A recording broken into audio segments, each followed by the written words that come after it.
আর বলে মাটি রে, তুমি তো সামান্য কাদা মাটি, তোমার শরীর দিয়ে এত গ্রান কেন, ফুলের মতো এত গ্রান, কারণটা কি? তুমি কোন আতর না কোন কস্তুরী, তুমি এত গ্রান যুক্ত হইলা কি করে? এবার মাটি জবাব দেয়, কহিল সব কিছু নাহি, আমি তো তিনি সুমাটি, ফুলের সাথে থাকিয়া তাহার সুবাস হইল খাঁটি। ও কবি শেখ কাজী রহমতুল্লাহি আলাইহি, আমি কোন আতর না কোন কস্তুরী নাই, আমি সামান্য কাদা মাটি, তবে আমার সম্পর্কটা ফুলের সাথে থাকার কারণে, ফুলের সাথে সম্পর্ক রাখার কারণে আমি মাটি, শরীর দেওয়া ফুলের মতো গ্রামযুক্ত হয়ে গেছে। এই জন্য ভাইয়েরা আমার, আমরাও যদি যারা ইলমে তাসাউফের অধিকারী, যারা ইলমে তাসাউফ হাসিল করেছেন, যাদের কালবের মধ্যে কোনো ময়লা নাই, যাদের কাল খোলা আছে, কালবের মধ্যে আল্লাহর জিকির আছে, তারা হলো ইলমে তাসাউফের মালিক। আল্লাহ রাব্বুল আলামিন বলতেছেন, মান্না গুনজাম দর জমিন ও আসমা, লেকে গুনজাম দর কুলুবে মুমিনা, লেকে গুনজাম দর কুলুবে মুমিনা।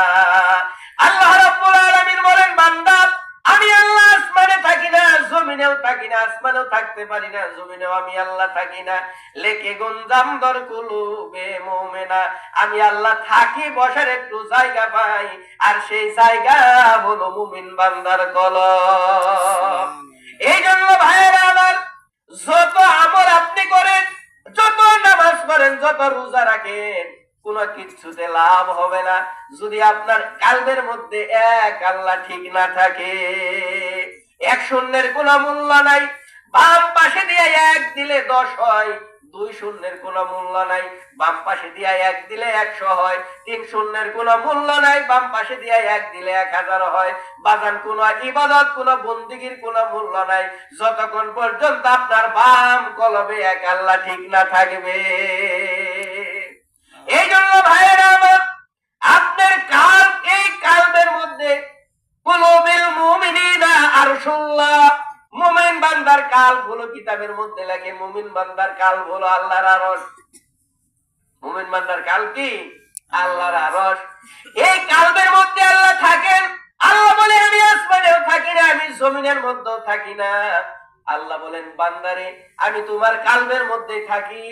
ও বান্দা, যখন আমি দেখি তুমি গুনার ভয়ে নামাজের মধ্যে দাঁড়াইয়া চোখের পানি ছেড়ে ছেড়ে কান্দো, তুমি তোমার মায়ের কবরের কাছে দাঁড়িয়ে কান্দো, বাবার কবরের কাছে দাঁড়িয়ে 2টা হাত উঠাইয়া যখন কান্দো, আর যখন বলো রব্বির হামহুমা কামা রব্বায়ানি সগীরা, ও বান্দা, আমি আল্লাহ যখন দেখি মায়ের গুনার জন্য মায়ের মহব্বতে কবরের পারে দাঁড়িয়ে দাঁড়িয়ে কাঁদতেছো, বাবার মহব্বতে বাবার কবরের কিনারে দাঁড়িয়ে দাঁড়িয়ে কাঁদতেছো, আমি আল্লাহ আসমানেও থাকি না, জমিনেও থাকি না, আমি আল্লাহ আমার কুদরতি সূরাতে তোমার চোখের নিচে, অর্থাৎ 2 চোখের মাঝখান, এই জায়গা 6টা লতিফা, নফস, খুফি, আকফা, সার, রুহু, এটা হলো কাল।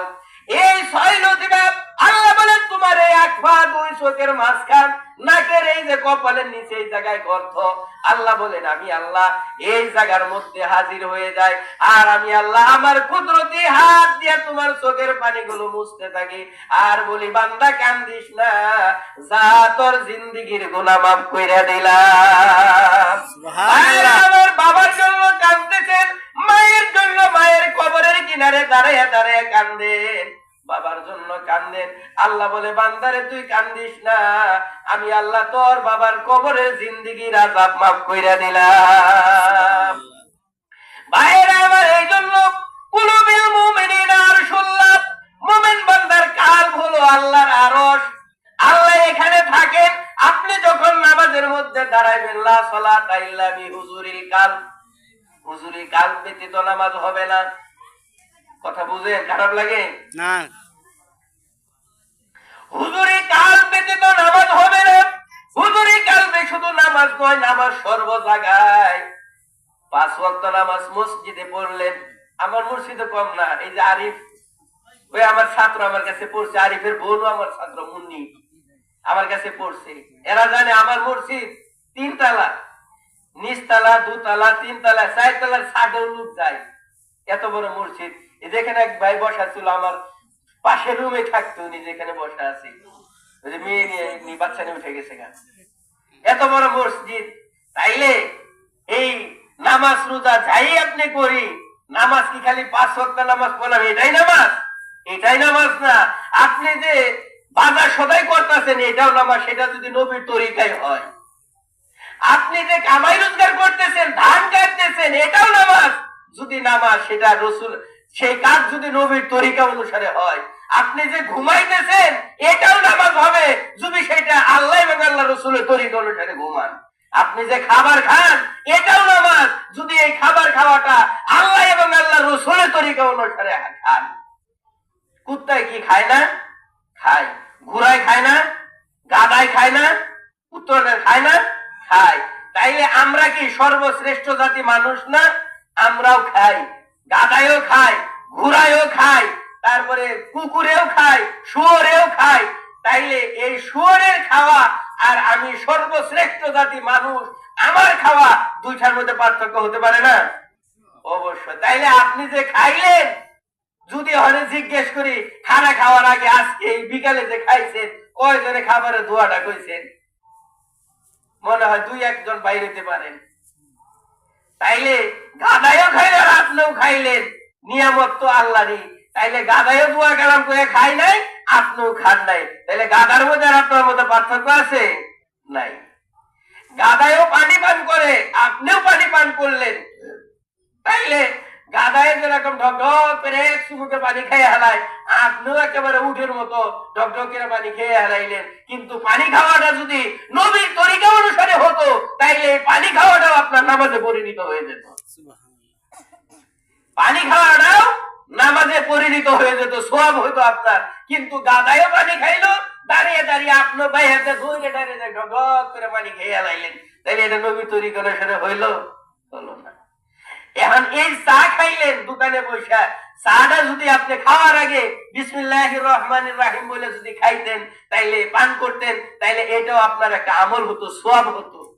বিসমিল্লাহর আমল বিরাট বড় জিনিস। যারা তরিকাপন্থী আছেন তারা জানেন বিসমিল্লাহর অনেক গোপন ভেদ আছে। একটা ভেদ বলি, বিসমিল্লাহর মধ্যে 19টা অক্ষর আছে। কয়টা?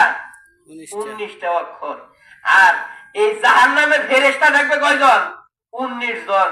তাইলে জাহান্নামের ফেরেশতা জাহান্নামের ভিতরে যায় লাইরা সাইরা যে শাস্তি দিব, হ্যাঁ শরীর আগুন ধরবো না? ধরবো। এর জন্য এই জাহান্নামের মেন ফেরেশতা মালিক দারওয়ান, সদক মালিক দারওয়ান, যিনি হেড অফ দা জাহান্নাম, উনি উনার শাহাদাত আঙ্গুল দিয়া ফেরেশতাদের কপালে বিসমিল্লাহির রহমানির রহিম লিখে দিবেন। তারপরে ফেরেশতারা ওই দুজকে নাইমায় উল্টিয়ে উল্টিয়ে আযাব দিব।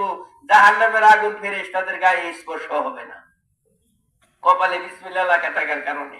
এই জন্য কোন মানুষ যদি দুনিয়াতে 5 ওয়াক্ত নামাজের পর 19 বার বিসমিল্লাহির রহমানির রহিম এই আমল যদি করে, তাইলে এই মানুষটাকে আল্লাহ পাক এই বিসমিল্লাহর আমল করার কারণে হাসরের দিন জাহান্নামের আগুন থেকে মুক্তি দিয়ে দিবেন। জাহান্নামের আগুন তার শরীরে স্পর্শ করবে না। সুবহানাল্লাহ। এই একটা। আরেকটা হলো বিসমিল্লাহর মধ্যে 4টা শব্দ আছে। বি ইসমুন একটা, আল্লাহ একটা, রহমান একটা, রাহিম একটা। হাউজে কাউসারের মেন তালা চাবির নাম হলো বিসমিল্লাহির রহমানির রহিম। কোন মানুষ যদি দুনিয়াতে বিসমিল্লাহর আমল ঠিক মতো করে, আল্লাহ রসুল বলেন হাসরের দিন সে আমি নবীর হাতের হাউজে কাউসারের পানি পান করবে। সুবহানাল্লাহ। এই বিসমিল্লাহর ওয়াজ করলো 3-4 ঘন্টা যাইব না, আপনারাও বিরক্ত হয়ে যাবেন। যাই হোক, তাইলে এই গাদায়ও খাইলো, কুকুরেও খাইলো, আমিও খাইলাম। তাইলে আমার এই খাবারটা যদি সত্যি সত্যি যদি বিসমিল্লাহির রহমানির রহিম বইলা আমি চা পান করতাম, তাইলে এটা সওয়াব হতো, ইবাদত হতো। আপনি ঘুমাইলেন, গাদায়ও ঘুমায়, কুকুরেও ঘুমায়, আমিও ঘুমাইলাম। তাইলে আমি ঘুমাইলে সওয়াব হয়, আর কুকুরে ঘুমাইলে কি সওয়াব হবে? সওয়াব হবে না। কেন? আমি ঘুমানোর সময়, আপনি ঘুমানোর সময় নবীর তরিকা অনুসারে যদি আপনি ঘুমান, তাইলে আপনার ঘুমটা হবে সওয়াব। ঘুমটা কি সওয়াব হবে। আর যদি খালি বিয়া বললেন, তাইলে কিন্তু সওয়াব হলো না। তাইলে ওই কুকুরের ঘুম, গাধার ঘুম আর আপনার ঘুম একই। ওই গাধার মধ্যে, কুকুরের মধ্যে আর আপনার মধ্যে কোনো পার্থক্য নাই। একটা কুকুর আপনার আমার চাইতে অনেক ভালো। একটা কুকুর কেন ভালো জানেন? তরিকা জগতের মধ্যে বলেছেন, কিতাবের মধ্যে আছে যে একটা কুকুরের মধ্যে কয়েকটা গুণ আছে। এই কয়টা গুণ যদি একটা মানুষের মধ্যে যদি থাকে, ওই মানুষটার মানুষ থাকে না, সে আল্লাহর ওলি হয়ে যায়। সুবহানাল্লাহ। তার একটা গুণ হলো কম খাওয়া। কুকুরে কি পেট ভরে খায়? পেট ভরে খায় না, কুকুরে কম খায়। আর আরেকটা হলো মালিকের আনুগত্য করা। একটা কুকুর দেখবেন অল্প চাইটা ভাত খায়, পুরা চাচা ভাত খেয়ে আপনার বারান্দায় পড়ে থাকে। তারপরে একটা গাছের পাতাও যদি পড়ে, মালিকের আনুগত্য করা, ঘেউ ঘেউ ঘেউ ঘেউ করে উঠে আপনারে সজাগ করে দেয়, উঠেন উঠেন, আপনি সতর্ক হন, চোর আসতে পারে, চোর আসছে, এরকম ঘেউ ঘেউ করে না কুত্তায়, খেউ খেউ করে। আর মালিকের আনুগত্য করা, মালিকের ডিউটি পালন করা। কুকুরে পুরা চাচা চাইটা ভাত খায়, আবার লাগিও ঠিক মতো দেন, গোস্ত গায়ে হাড্ডি গুলো শুধু কুকুরকে দেন, এরপরে কুকুরে কি আপনার বাড়ির ডিউটি পালন করা বাদ দিচ্ছে? একদিন বাদ দেয় নাই। আবার লাগিয়েও দিতেছেন, তারপরেও বাদ দেয় না। তাইলে আল্লাহ যদি হাসরের দিন বলে, বান্দা তোমার এত কিছু দিছিলাম, তুমি কেন দুনিয়াতে আমার ডিউটি পালন করো নাই? ছোটার কায়দা আছে? কোনো কায়দা নাই। কুকুরের মধ্যে আর একটা গুণ হলো মালিকের আনুগত্য করা, মালিকের অনুসরণ করা। একটা মানুষ যদি মালিকের অনুসরণ, কুকুরে মালিকের অনুসরণ করে, বাজান আমি আপনি দুনিয়ার মধ্যে আসছি এমনি এমনি আসি নাই, আমার আপনারও কিন্তু একটা মালিক আছে, আছে না নাই? আমার আপনার একটা মালিক আছে। এই মালিকের আনুগত্য যদি আমি আপনি করতে পারি, তাইলে দুনিয়ার মধ্যে দেখবেন আমি আপনি কেমন জানি হয়ে যাব। কেমন হয়ে যাব? যারা সত্যিকারে আল্লাহওয়ালা, এই কুকুরের মধ্যে যে স্বভাব আছে, ভালো স্বভাবগুলো, এই স্বভাবগুলো যদি কোনো মানুষ তার জীবনে বাস্তবায়ন করতে পারে, ওই মানুষটা জানি কেমন হয়ে যায়। কেমন হয়ে যায় জানেন? ওই যে বড় পীর আব্দুল কাদের জিলানী রহমতুল্লাহি আলাইহি, উনার বাড়িতে এক চোর গেছিল চুরি করার লাগে। বড় পীর আব্দুল কাদের জিলানী রহমতুল্লাহি আলাইহি চুরে রে কিচ্ছু কয় না, থাপা দিয়ে ধইরা বুকের লগে একটা চাপ দিয়ে দিছে। বুকের লগে একটা চাপ দেয়, ওদিকে কিছু না, এদিকে চান। কুকুরের কি দেয়? কুকুরের ওয়াজ করতেছে, এই লেগা ফোন বাড়াইছে। ওটাই তো বুঝে না, এই লেগে আইছে, বুঝেন নাই? বুঝলি আর আইতো না। বড় পীর আব্দুল কাদের জিলানী রহমতুল্লাহি আলাইহি চুরে রে টান দিয়ে ধইরা বুকে চাপ দিয়ে এরকম একটা চাপ দিয়ে ছাইরা দিছে। হন চুরে কান্দার কিরকম হয়ে গেছে। ওই কি হয়ে গেছো? ওই আমি এক জায়গায় দাঁড়িয়ে 7 তবক আসমান, এমনকি 7 তবক জমিন, কোথায় কি আছে আমি সব কিছু দেখতে পাই। কারণ বড় পীর কি খালি চাপই দিছে? চাপ দেয় নাই। হক্কানি আল্লাহওয়ালা, হক্কানি পীর, হক্কানি উলামায়ে ইকরাম যারা আছেন, তাদের এই কালবের নিচে তাহিয়াতুল মাতলুব নামে এক প্রকারের গায়বী ইলম আছে, যেটা সব সময় না, কিছু কিছু সময় এটা গড়াগড়ি খায়। আর ওই সময় যদি আপনি ওই আলেমের সুহবতে মহব্বতে যদি থাকেন, আর উনার এখান থেকে যদি এক জাররা পরিমাণ আপনার কালবে আসে, তাইলে দেখবেন আপনিও কেমন জানি হয়ে যাবে। ভাইরা আমার, এই জন্য উলামায়ে ইকরামদের পাশে বসতে হবে। যারা হক্কানি আলেম, যারা হক্কানি পীর মাশায়েখ, তাদের কাছে বসতে হবে। সোহবতে সালেহ তুরা সালেহ কুনাত, সোহবতে তালেহ তুরা তালেহ কুনাত। সৎসঙ্গে স্বর্গে বাস, অসৎ সঙ্গে সর্বনাশ। এই জন্য বাজান, এই কালবের মধ্যে কুলুবের মুমিনিন আর শুনলাম কিতাবের মধ্যে লাগে আল্লাহর আরশ হলো মুমিন বান্দার কাল। যে মুমিন বান্দার কালবের মধ্যে আল্লাহর আরশ, এই মুমিন বান্দার কাল এত দামি, এই মানুষটা এত দামি হয়ে যায়। কাবা বুনিয়াদে খলিলে আন্দরাস, দিল বুজুরগাহে খলিলে আকবরাস, মাইকুরু মস্ত হুবে সুজত আতশানদার কাবা গান, সাকিনে বুতখানা বাসি মর্দে মাজারি মকুন। বাইরে আমার যেই মানুষটার কাল খোলা, কাল কোথায় জানেন? বাম স্তনের বুটার 2 আঙ্গুল নিচে, দেখেন এরম এরম করে, এর নাম হলো কাল। এই কালবের মধ্যে আল্লাহ থাকেন। এই কালব যার জিন্দা, ওই মানুষটাও জিন্দা। যার এই কালবে আল্লাহর জিকির নাই, তার কাল হলো কি মুর্দা। যার কালবে আল্লাহর জিকির আছে তার কাল জিন্দা, যার কালবে আল্লাহর জিকির নাই ওই মানুষটার কাল হলো, ওই মানুষটাও হলো মুর্দা। যদিও দেখা যায় চলতেছে, অরিজিনালে মানুষটা মরা মানুষ, কালবের মধ্যে আল্লাহর জিকির নাই। আপনার কালবে যদি আল্লাহর জিকির থাকে, আপনি মৃত্যুবরণ করবেন, আপনার কালবে জিকির হইতেই থাকবো, আর ফেরেশতারা সওয়াব লিখতেই থাকবো। ভাইয়েরা আমার, যে মানুষটার কালবের মধ্যে আল্লাহর জিকির আছে, এই জিকির ওয়ালা মানুষটা কত দামি। কাবা বুনিয়াদে খলিলে আসগরাস মাইকুর দিল বুজুর্গা হে খলিলে আকবরাস মাইকুরু মস্ত হুব্বে সুজাত আতো শানদার কাবা গাং সাকিনে বুতখানা বাসি মর্দে মাজারি মকুন।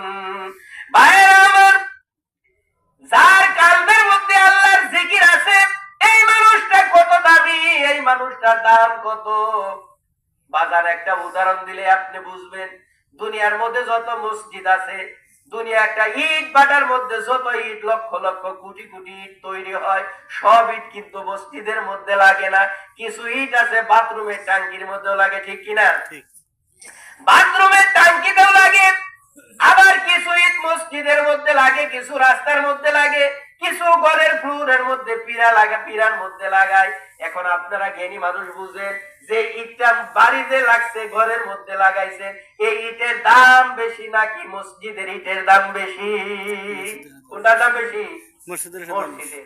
এখন এই সারা পৃথিবীতে যত মসজিদ আছে, সকল মসজিদের ইট যদি বিক্রি করা হয়, বাইতুল মুকাদ্দাসের একটা ইটের সমান দাম হবে।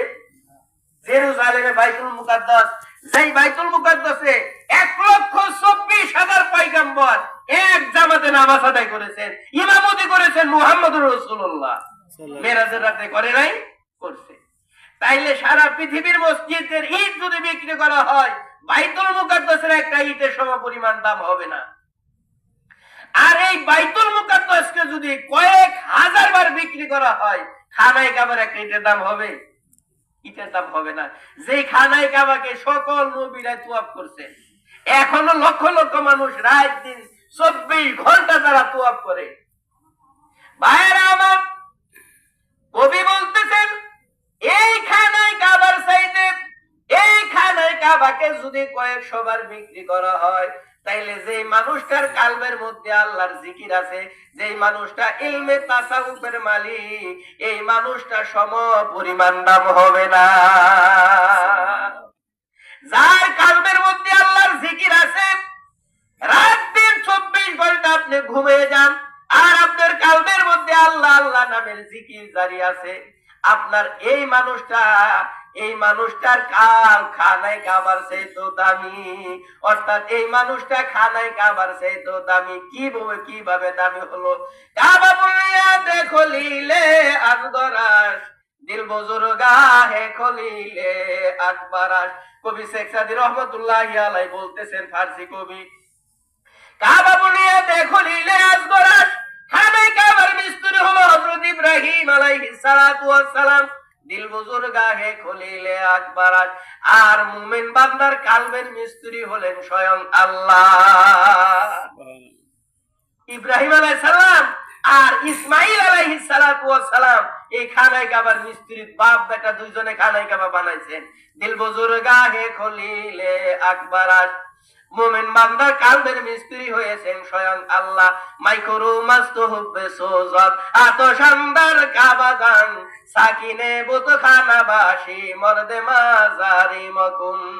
ভাই আমার, কবি শেখ সাদী রহমাতুল্লাহি আলাইহি বলেন, মূর্তি পূজা করলে পাপ হয়, আগুন পূজা করা পাপ, মূর্তি পূজা করা পাপ, সূর্য পূজা করা পাপ, আগুন পূজা করা যতটা পাপ, মূর্তি পূজা করা যতটা পাপ, তার চেয়ে তো বেশি পাপ হবে একটা আল্লাহওয়ালা, যেই মানুষটার কালবের মধ্যে আল্লাহর জিকির আছে, ইলমে তাসাউফের মালিক যেই মানুষটা, এই মূর্তি পূজা করা যত পাপ, তার চেয়ে তো বেশি পাপ হবে ওই মানুষটার মনে যদি কষ্ট দেয়।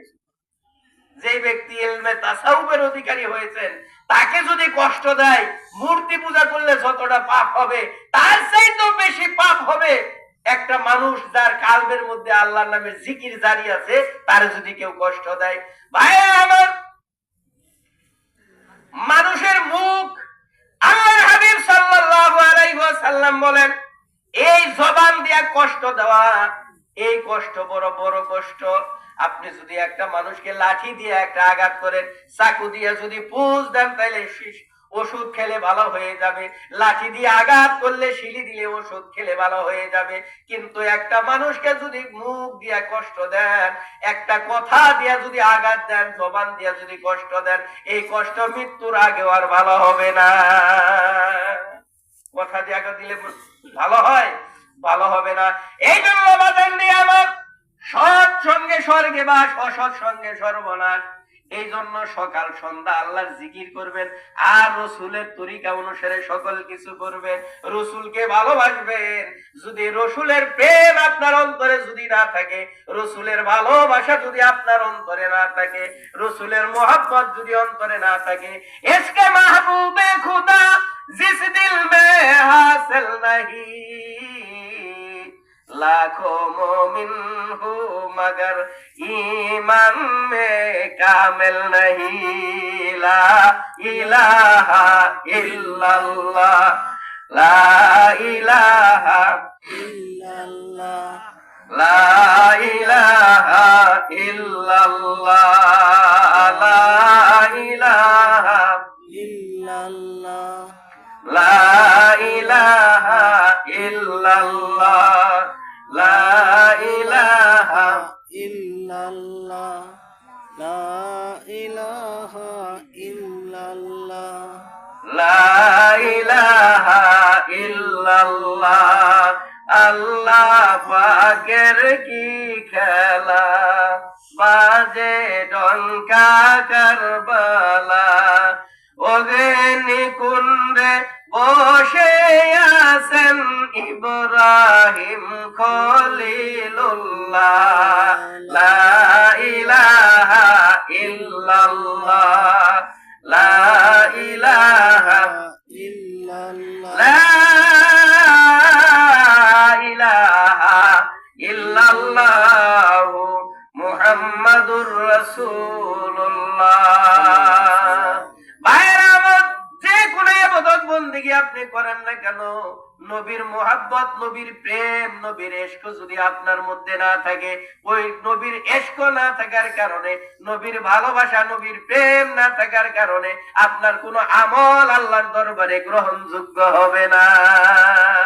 ভাইরা আমার, आशिकू से क्या मजा है, माशिकू से पूछियो, आशिकू से क्या मजा है, माशिकू से पूछियो, शाख गुल में क्या मजा है, बुलबुली से पूछियो, शाख गुल में क्या मजा है, बुलबुली से पूछियो। भाईरा আমার, आशिक माशुকের কি যন্ত্রণা। আল্লাহ রাব্বুল আলামিন সর্বপ্রথম আশিক হলেন মুহাম্মদুর রাসূলুল্লাহ। আল্লাহ রাব্বুল আলামিন মুহাম্মদুর রাসূলুল্লাহর আশিক হয়েছিলেন। আল্লাহর রাসূলের নূর সৃষ্টি করার পর, মুহাম্মদুর রাসূলুল্লাহর নূর সৃষ্টি করার পর আল্লাহ রাব্বুল আলামিন মুহাম্মদুর রাসূলুল্লাহর প্রতি আসক্ত হইয়া মুহাম্মদুর রাসূলুল্লাহর প্রেমে পড়ে একদিন নয়, দুই দিন নয়, আল্লাহ রাব্বুল আলামিন 40 লক্ষ বছর বা 40,000 বছর নূরে মুহাম্মদের জিকির করেছেন। আর 40 লক্ষ বছর অথবা 40,000 বছর নূরে মুহাম্মদের জিকির করার পর নূরে মুহাম্মদের থেকে আওয়াজ আসছে, ইয়া আল্লাহ। আল্লাহ নিজেই মুহাম্মদ রাসূলুল্লাহর প্রতি আশিক। জগৎ পাগল কাবার জন্য, কাবা পাগল মাবুদের, জগৎ পাগল কাবার জন্য, কাবা পাগল মাবুদের, মাবুদ পাগল নবীর জন্য, নবী পাগল উম্মতের, লা ইলাহা ইল্লাল্লাহ, লা ইলাহা ইল্লাল্লাহ, লা ইলাহা ইল্লাল্লাহ, লা ইলাহা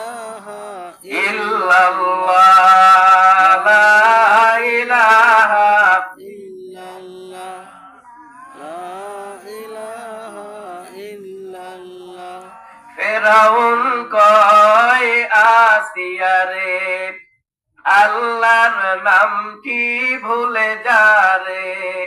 আসিয়া কয় ফেরাউন রে, আল্লাহর নামটি ভুলবো না। লা ইলাহা ইল্লাল্লাহ, লা ইলাহা ইল্লাল্লাহ, লা ইলাহা ইল্লাল্লাহ, লা ইলাহা ইল্লাল্লাহ, লা ইলাহা ইল্লাল্লাহ, লা ইলাহা ইল্লাল্লাহু মুহাম্মাদুর রাসূলুল্লাহ সাল্লাল্লাহু আলাইহি ওয়াসাল্লাম। ভাইরা আমার, এই জন্য নবীর ভালোবাসা অন্তরের মধ্যে যদি জায়গা দিতে পারে, নবীর মহব্বত যদি হৃদয়ের মধ্যে যদি জায়গা দিতে পারেন, যেই মানুষটার অন্তরে নবীর ইশক, নবীর মহব্বত, নবীর ভালোবাসা আছে, ওই মানুষটা জীবনে কোনোদিন কবরে তার কোনো ভয় নাই, হাসর মিজান ফুলসিরাত কোথাও তার কোনো ভয় নাই, যার অন্তরের মধ্যে নবীর প্রেম, নবীর ইশক আছে। ভাইরা আমার, নবীর ইন্তেকালের আগ মুহূর্তে লক্ষ্য করে শুনবেন, অল্প কিছুক্ষণের মধ্যেই নবী ইন্তেকাল করবে, অল্প কিছু দিনের মধ্যেই নবী ইন্তেকাল করবে। এমন সময় সাহাবায়ে কেরামরা একজন আরেকজনকে বলা বলি করে, হযরত আবু বকর সিদ্দিক রাদিয়াল্লাহু তাআলা আনহু বলেন, নবীর ইন্তেকালের পর নবীকে আমি এত ভালোবাসি, এত প্রেম নবীর সাথে, আমার সাথে, নবীর সাথে আমি হিজরত করে মক্কা থেকে মদিনাতে গিয়েছিলাম, নবীর দুঃখের সাথে আমি, তাইলে নবীর ইন্তেকালের পর নবীর গায়ের জুব্বাটা আমারে মনে হয় দিব। হযরতে আলী মনে মনে ভাবে, আরে আমি হযরতে খাতুনে জান্নাত বিবি ফাতেমার স্বামী, আমি হইলাম ফাতেমার স্বামী, আনা মদিনাতুল ইলমি আলিউন বাবুহা, আমি নবী হয় এলেমের শহর, আর ওই এলেমের শহরের দরজা হলো আমি হযরতে আলী। এই জন্য আমি বলতেছি, আমার সন্তান জান্নাতের যুবকদের সর্দার হবে, আমার স্ত্রী জান্নাতের মহিলাদের সর্দারনি হবে, তাইলে নবীর ইন্তেকালের পর নবীর গায়ের জুব্বাটা মনে হয় আমারই দিবে। হযরত উসমান রাদিয়াল্লাহু তাআলা আনহু ভাবেন, নবীর দুইটা মেয়ে আমি বিবাহ করেছি, দুই মেয়ের জামাটা আমি এই হিসেবে নবীর ইন্তেকালের পর নবীর গায়ের জামাটা আমি মনে হয় পাবো। ভাইরা আমার, হযরত ওমর ফারুক রাদিয়াল্লাহু তাআলা আনহু বলেন, আমি আমি হযরত ওমর, আমি এত আমলওয়ালা, আমি এত আমল করেছি, আরে আল্লাহ রাব্বুল আলামিন, আল্লাহর হাবিবের দুনিয়ার মধ্যে নবীর 2 নম্বর সাহাবী, 2 নম্বর খলিফা হইলাম আমি, নবীর ইন্তেকালের পর নবীর গায়ের জুব্বাটা মনে হয় আমারে দিবে। চাইজনও ভাবতেছে আমাকেই দিবে, কিন্তু মুহাম্মদুর রাসূলুল্লাহ সাল্লাল্লাহু আলাইহি ওয়াসাল্লাম ইন্তেকালের আগ মুহূর্তে সাহাবায়ে কেরামদেরকে ডাক দিয়ে বলতেছেন, ও আমার সাহাবীরা, তোমরা জেনে রাখো, তোমরা শুনে রাখো, আমার ইন্তেকাল হয়ে গেলে আমার গায়ের জুব্বাটা নিয়া ওই যে ইয়ামানের মধ্যে ওয়াইজান আমি একটা পাগলা আছে, ওই পাগলারে দিও। তার কারণ হলো, ওই পাগলার সাথে আমি প্রেমের খেলা খেলি, ওই পাগলার সাথে আমার প্রেম আছে, আমার ভালোবাসা আছে, যদিও পাগলা আমার জীবনে কোনোদিন স্বচক্ষে দেখে নাই। ওয়াসকরুনি নবীরে যদি স্বচক্ষে দেখতো, তাইলে সাহাবীর মর্যাদা পেত, কিন্তু ওয়াসকরুনি রাহমাতুল্লাহি আলাইহি নবীকে স্বচক্ষে দেখে নাই, কিন্তু নবীর প্রেম, নবীর ভালোবাসা, নবীর মুহাব্বত, নবীর ইশক তার অন্তরে ছিল। এই জন্য ভাইরা আমার, আল্লাহর রাসূল বলতেছেন, ও আবু বকর, ও উমর, ও আমার সাহাবীরা, আমার ইন্তেকাল হয়ে গেলে আমার এই গায়ের জুব্বাটা ওয়াসকরুনি নামে যে পাগলা আছে, পাগলারে জুব্বাটা দিয়া দিও। ভাইরা আমার, নবীর ইন্তেকাল হয়ে গেলে হযরত উমর ফারুক রাদিয়াল্লাহু তাআলা আনহু কিতাবের মধ্যে লেখেন, হযরত উমর আর হযরত আলী দুইজনে মিলে নবীর জুব্বাটা হাতের মধ্যে নিয়ে ইয়ামানের দিকে রওনা দিয়েছে। নবীর আশিক নবীর সাথে যে ইশকের মামলা যার সাথে, নবীর সাথে মহব্বতের মামলা যার সাথে, তাকে জুব্বাটা হাদিয়া দেওয়ার জন্য। শুধু নবী তাই বলে নাই, নবীর সাথে যার ভাব থাকবে, নবীর সাথে যার সম্পর্ক থাকবে, ওই মানুষটাও অনেক দামি হয়ে যায়। ওই মানুষটা যদি কোনো রিকোয়েস্ট করে, ওই মানুষটা রিকোয়েস্ট আল্লাহ ক্যান্সেল করতে পারে না। ভাইয়েরা আমার, ওয়াইস করেন রহমতুল্লাহি আলাইহির সাথে নবীর সাথে আত্মার সম্পর্ক, প্রেমের সম্পর্ক, ইশকের সম্পর্ক, মহব্বতের সম্পর্ক। এই জন্য নবী বলতেছেন, ও আমার সাহাবীরা, আমার জুব্বাটা খালি ওয়াজ করুনিরে দিও না, আমার বন্ধুরে দিও না, তোমরা বইলো আমার বন্ধু যেন আমার উম্মতের গুনাহগুলা একটু মাফ চায়, আল্লাহর কাছে যেন আমার উম্মতের গুনাহগুলা মাফ চায়। ওয়াজ করুনি রহমতুল্লাহি আলাইহি কেমন ভালোবাসা করছিলেন নবীর সাথে, কেমন প্রেম করছিলেন আল্লাহর হাবিবের সাথে, কেমন ইশক, কেমন মহব্বত ছিল তার হৃদয়ে রাসূলের জন্য। ওয়াজ করুনি রহমতুল্লাহি আলাইহি উনি শুনছে উহুদের যুদ্ধে নবীজির দান শহীদ হয়েছে, কিতাবের কথা, হাদিস না, কোরআনও না।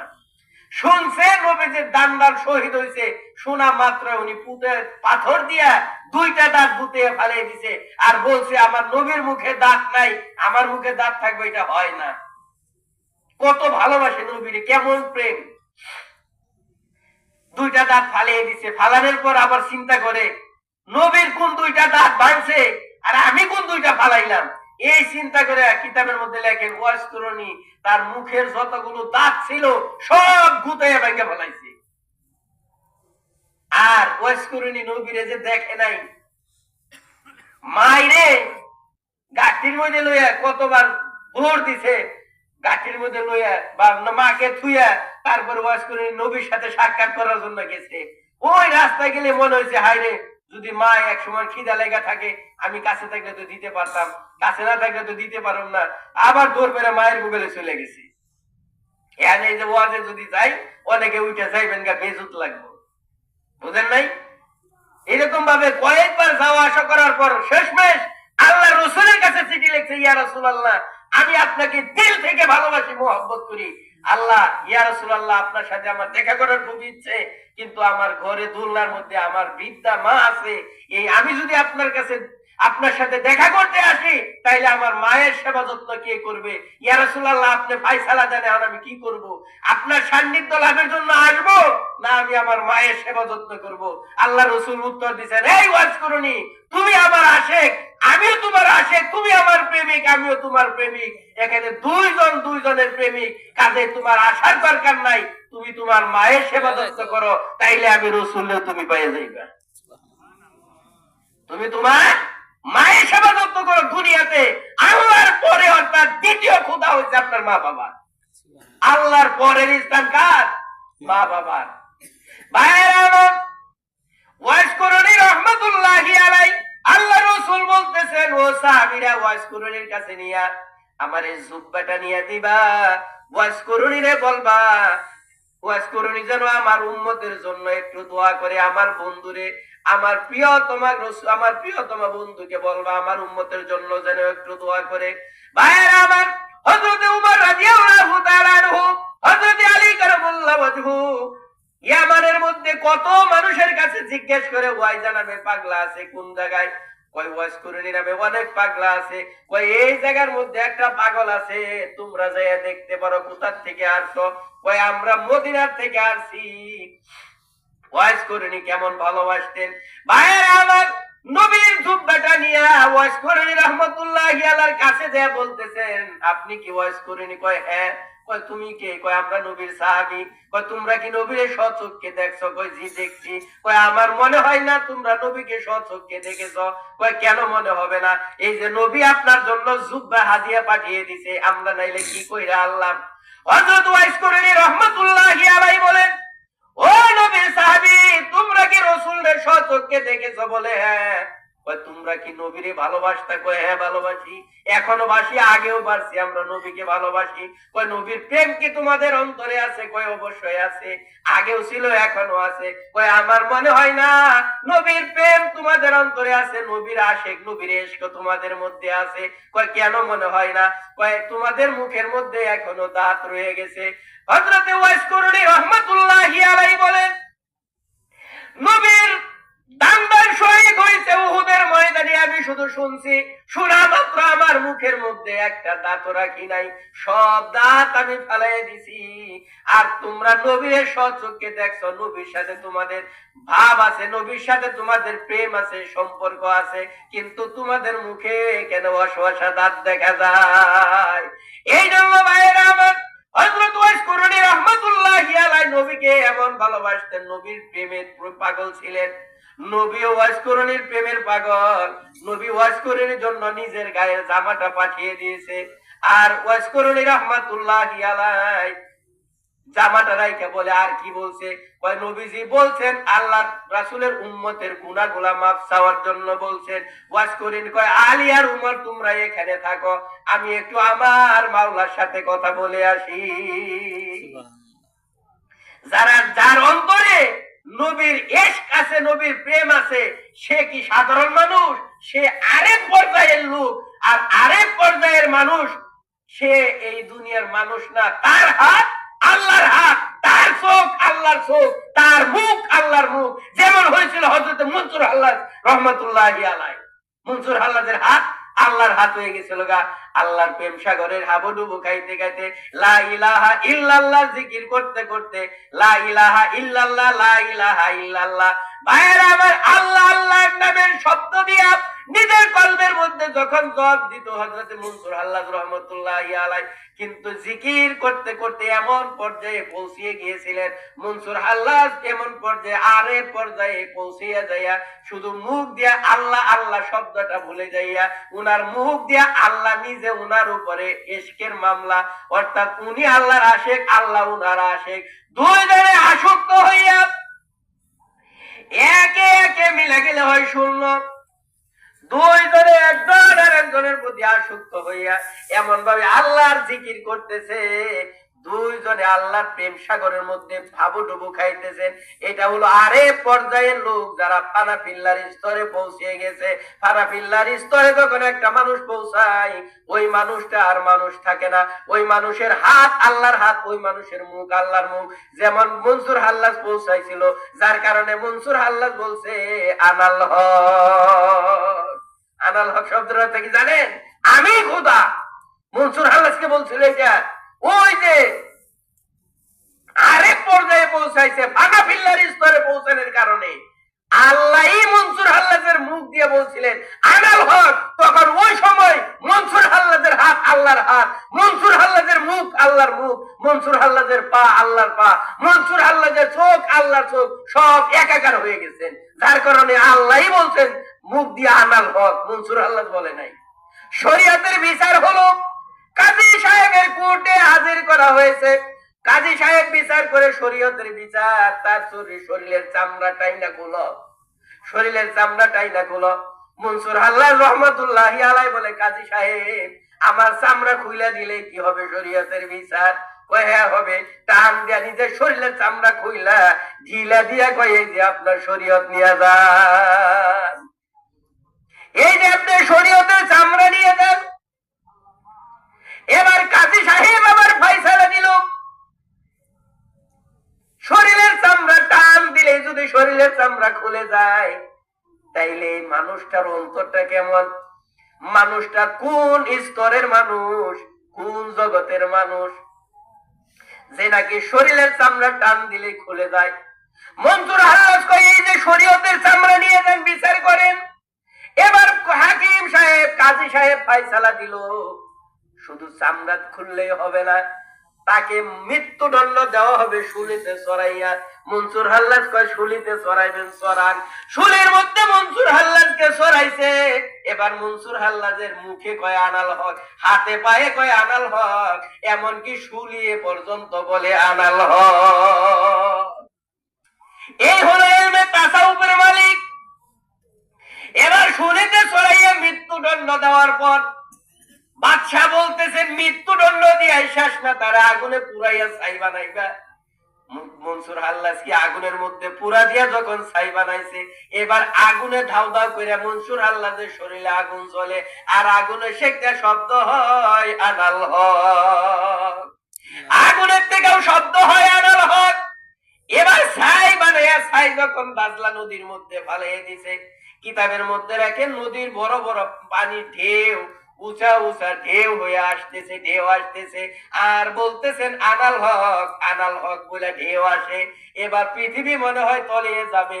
মনসুর হাল্লাজ ইন্তেকালের আগ মুহূর্তে তার একজন মুরিদকে, একটা সাগরিদকে, একটা ছাত্রকে বলছিল, এমন সময় দুনিয়াতে আসতে পারে দুনিয়া পানিতে তলিয়ে যাবে, সাগরের মধ্যে বড় বড় ঢেউ উঠবে, আর সাগরে আল্লাহর জিকির করবে, তখন কেউ ঢেউ থামাইতে পারবে না। এই যে আমার গায়ের জামাটা তোরে দিয়া গেলাম, ওই সময় আমার গায়ের জামা যদি ঢিলা দিয়া সাগরে আদিয়া দেয়, তাইলে দেখবি সাগরের ঢেউ থামিয়া যাবে। ঢেউ আসতেছে, ছাই ছিটিয়ে দিছ, ঢেউ আইসা তলিয়া যায়। ওখানে তো সবাই পাগলা হয়ে গেছে, হাই হাই রে কি করছি, মনসুর হাল্লাজরে তো চিনবার পারি নাই। সে যে এত বড় আল্লাহওয়ালা, আল্লাহ প্রেমিক লোক ছিল। এই জন্য আশেকে এলাহি, একটা হলো আশেকে রাসূল, আর একটা হলো আশেকে এলাহি। আশেকে রাসূল কাকে বলা হয়? আশেকে এলাহি বলা হয় মনসুর হাল্লাজ রহমতুল্লাহি আলাইহি। আর আশেকে রাসূল বলা হয় হযরত বিলাল রাদিয়াল্লাহু তাআলা আনহুকে। ভাইরা আমার, হযরত বিলাল রাদিয়াল্লাহু তাআলা আনহু আল্লাহর রাসূলের ইন্তেকালের পর, আল্লাহর রাসূলের ইন্তেকালের আগ মুহূর্তে নবীজি যখন মেরাজের রজনীতে মেরাজে গেলেন, নবীরে কত ভালোবাসতেন। আল্লাহ রাসূল বলেন, আমি জান্নাত দেখতে গেলাম, আর জান্নাত দেখতে যাই আমি দেখি জান্নাতের মধ্যে আমার আগে আগে হযরত বিলাল হাঁটে, জান্নাতের মধ্যে আমার আগে আগে হযরত বিলাল খলম পায় দিয়া জান্নাতের মধ্যে হাঁটতেছে। আমি পিছনের থেকে দেখলাম হযরত বিলাল আমার আগে আগে যায়। আমি ডাক দিলাম না, আমি ভাবলাম আল্লাহ রাসূল বলেন, তাফসীরে নুরুল কোরআনের মধ্যে লিখেছেন, আল্লাহ রাসূল বলেন, আমি দেখতেছি বিলাল আমার আগে আগে হাঁটে। আমি ডাক দিতে চাইছি, ডাক দেই নাই। দুনিয়াতে আইসা বিলালকে বলতেছেন, রে বিলাল, আমি জান্নাত দেখতে যাই। যখন গেলাম জান্নাতের মধ্যে যেয়ে দেখি তুমি আমার আগে আগে হাঁটতেছো। ও বিলাল, তুমি বলো তুমি দুনিয়াতে কি আমল করো? হযরত বিলাল রাদিয়াল্লাহু তাআলা আনহু বলেন, ইয়া রাসূলুল্লাহ, আমি তো এমন কোন আমল করি না। আমি যখন ওযু করি, ওযু করার পর 2 রাকাত তাহিয়াতুল ওযু নামাজ আদায় করি। আল্লাহর হাবিব বলতেছেন, রে বিলাল, এই 2 রাকাত নামাজ পড়ার কারণে হয়তো আল্লাহ রাব্বুল আলামিন তোমাকে এত শান শৌকত, এত মর্যাদা দিয়েছেন। নবীর ইন্তেকালের পর হযরত বিলাল নবীর আশিক, নবীর প্রেমিক। নবীর ইন্তেকালের পর হযরত বিলাল বলে, আমি আর মসজিদে নববীতে আযান দিব না। যেই মসজিদে আমার প্রেমিক নাই, যেই মসজিদে আমার নবী নাই, কে আমার আযান শুনবে? ওই মসজিদে আমিও থাকতে চাই না। হযরত বিলাল রাদিয়াল্লাহু তাআলা আনহু মদিনা ছেড়ে অন্য দেশে চলে যায়। ভাইরা আমার, নবীজি বিলালকে স্বপ্নে দেখে, বিলাল রে, ও বিলাল, আমি আমার ইন্তেকাল হয়ে গেল, ও বিলাল তুমিও মদিনাটা ছেড়ে দিলা রে বিলাল। বলি, ইয়া রাসূলুল্লাহ, আমি আপনার যে এলাকায় আপনি নাই, যে দেশে আপনি নাই, ওই দেশে আমি বিলালও থাকতে চাই না। এই জন্য বাজার নবীর প্রেম, নবীর ইশক যদি আপনি আপনার অন্তরের মধ্যে যদি জায়গা দিতে পারেন, নবীর ভালোবাসা যদি আপনার অন্তরে জায়গা দিতে পারেন, তাইলে দেখবেন দুনিয়াতেও শান্তি, আখিরাতেও শান্তি। হাসরের দিন আপনি নবী সুপারিশের দরকার হবে না, অর্থাৎ নবীর সাথে আপনিও মানুষদেরকে সুপারিশ করতে পারবেন। আপনি যদি আপনার অন্তরে যদি নবীর প্রেম, নবীর মহব্বত যদি থাকে, তাইলে নবীও সুপারিশ করব, নবীর সাথে আপনিও নবীর উম্মতের জন্য সুপারিশ করবেন। ভাইয়েরা আমার, আর যদি নবীর প্রেম, নবীর ইশক, নবীর মহব্বত যদি অন্তরের মধ্যে না থাকে, তাইলে নবীর প্রেম না থাকলে আপনি আমি কোনোদিন জান্নাতে যেতে পারবো না। এক কথাই শেষ। নবীর ভালোবাসা, নবীর সুপারিশ ছাড়া আমি আপনি কেউ জান্নাতে যেতে পারবো না। এই জন্য বাজার নেই আমার নবীর প্রেম, নবীর ভালোবাসা, নবীর ইশক, নবীর মোহাব্বত অন্তরের মধ্যে জায়গা দিতে হবে। আর পাশাপাশি নবীর প্রেম জায়গা দেওয়ার সাথে সাথে আল্লাহর মোহাব্বত অন্তরের মধ্যে জায়গা দিলেই শুধু হবে না। আল্লাহ বলেন আমি আল্লাহর পর তোমরা তোমাদের মা বাবার সাথে ভালো ব্যবহার করবা। ভাইয়েরা আমার, আপনার এলাকার লোক মাসুদুর রহমান ভাই, উনি ওনার সন্তানকে কোরআনের হাফেজ বানিয়েছেন। এই সম্বন্ধে একটা হাদিস আমি তিলাওয়াত করেছি। আল্লাহর হাবিব হাদিসের মধ্যে ইরশাদ ফরমান, মান কারা আল কুরআন ফাস্তাযহারাহু ফাহাল্লা হালালাহু ওয়া হারামা হারামা আদখালাহুল্লাহুল জান্নাহ ওয়া শাফাআহু ফি আশরাতিন মিন আহলি বাইতিহি কুল্লুহুম ক্বাদ ওয়াজাবাত লাহুন নার আও কামা ক্বালা আলাইহিস সালাতু ওয়াস সালাম। ভাইরা আমার, আল্লাহর হাবিব হাদিস শরীফের মধ্যে ইরশাদ ফরমান, মান কারাল কুরআন, যেই ব্যক্তি কোরআন তিলাওয়াত করে, কোরআন পড়ে, মান কারাল কুরআন ফাস্তাযহারাহু ফাহাল্লা হালালাহু ওয়া হারামা হারামা, কোরআনের মধ্যে যেটা হালাল বলেছে হালাল হিসেবে মানে, যেটা হারাম বলেছে হারাম হিসেবে বর্জন করে, আদখালাহুল্লাহুল জান্নাহ, আল্লাহ রাসূল বলেন এই মানুষটা জান্নাতে যাবে। ওয়া শাফাআহু ফি আশরাতিন মিন আহলি বাইতিহি কুল্লুহুম ক্বাদ ওয়াজাবাত লাহুন নার, শুধু জান্নাতেই যাবে না, এমন 10 জন লোক সুপারিশ করে জান্নাতে নিতে পারবে যাদের জন্য জাহান্নাম ফয়সালা হয়ে গেছে। এরকম 10 জন লোক একটা হাফেজে কোরআন জান্নাতে নিতে পারবে। আমি বিশ্বাস করি মাসুদ ভাই তার সন্তানকে কোরআনের হাফেজ বানিয়েছেন, এটা ওনার বিশাল একটা ভাগ্যের ব্যাপার। আল্লাহ ওনার কপালটা অনেক বড় করেছেন, অনেক ভালো রেখেছেন। ওনার স্ত্রীর কপাল অনেক ভালো, একটা হাফেজে কোরআনকে তার গর্বে জায়গা দিয়েছেন। ওনার কপাল অনেক ভালো যে একটা হাফেজে কোরআনকে উনি জন্ম দিয়েছেন, আল্লাহ ওনাকে জন্ম দেওয়ার তৌফিক দিয়েছেন। সব ছেলে কোরআনের হাফেজ হয় না, সব ছেলে কোরআনের হাফেজ হয় না। ভাইয়েরা আমার, আমি আশা করি এই হাফেজে কোরআনের উসিলায় আল্লাহ পাক মাসুদ ভাইয়ের বাবা অন্ধকার কবরে শাহিদ, আমি শুনছি ওনার দাদা দাদি আত্মীয় স্বজন নানা নানি গ্রামবাসী যারা কবরে, আমি আশা করি আল্লাহর রহমতে এই কোরআনের বরকতে আল্লাহ পাক কবরবাসীদের কবরে আযাব মাফ করে দিবেন। ওনার বাবার কবর নাতি যখন দাদার কবরের পাশে যাইয়া যখন বলবে, রব্বুল আলামিন আমার দাদা দাদি অন্ধকার কবরে শায়িত, মনে আঘাত নিয়ে মনে কষ্ট নিয়ে যখন দাদার জন্য দোয়া করবে, আল্লাহ আমার দাদার কবরটা জান্নাতের টুকরা বানিয়ে দাও। আল্লাহ কয় দোয়া কর চাচা, চোখের পানি চোখের কোনায় আসার সাথে সাথে আমি আল্লাহ মাফ করে দিলাম। ভাইয়েরা আমার, মাসুদ ভাইয়ের বড় কপাল ভালো। আরেক হাদিসের মধ্যে আল্লাহর হাবিব ইরশাদ ফরমান, মান কারাল কুরআনা ওয়া আমিলা বিমা ফিহি উলবিসা ওয়ালিদাহু তাজ্জা ইয়াউমাল কিয়ামা।